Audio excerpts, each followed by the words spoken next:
Halo Sobat Bola Mania, kembali lagi di BRC Official. Ada kabar menarik nih mengenai, diwarnai kartu merah Teja, Persib tersungkur di tangan Barito Putra.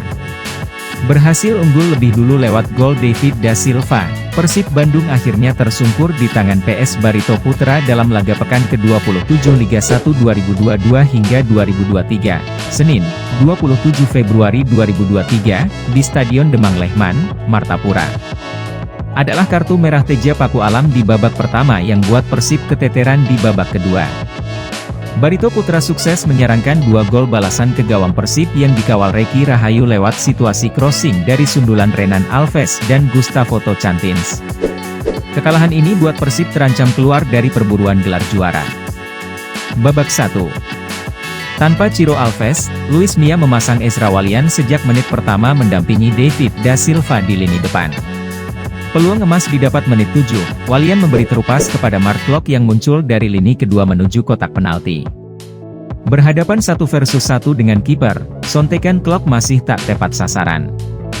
DDS melepas tendangan keras yang masih bisa dihalau kiper Yoewanto Beni dengan kakinya.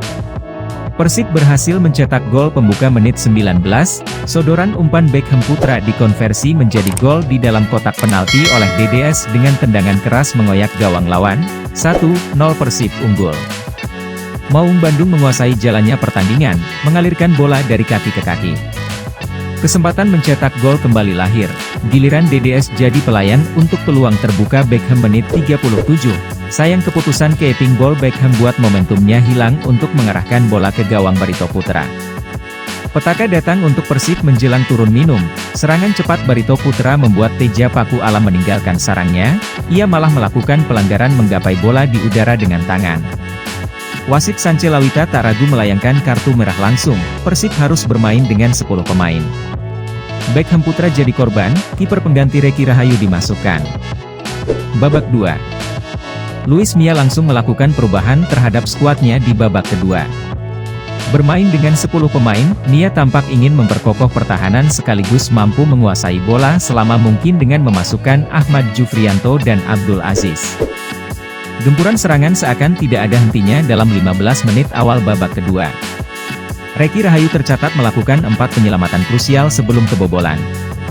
Renan Alves berhasil menceploskan bola dengan kepala ke gawang kosong usai menangi duel udara di antara Rahmat Irianto dan Reky Rahayu. Skor 1-1 menit 65. Mia kembali melakukan pergantian pemain, memasukkan 2 wingback, Erwin Ramdhani dan Febri Haryadi. Namun justru gawang Persib kembali jebol oleh situasi crossing dari Rizky Pora, sundulan Gustavo Tocantins kini menjebol gawang Reky untuk kedua kalinya menit 79. Laskar Antasari berbalik unggul, tak ada yang banyak bisa dilakukan Persib di sisa waktu babak kedua. Serangan tumpul, Barito Putra sudah menumpuk pemain di area pertahanan skor 2-1, Persib harus mengakui keunggulan tuan rumah. Nah itu dia Sobat Bola Mania untuk update kabar kali ini, bagaimana pendapat kalian Sobat? Tulis pendapat kalian di kolom komentar ya Sobat dan jangan lupa untuk like, comment, and subscribe.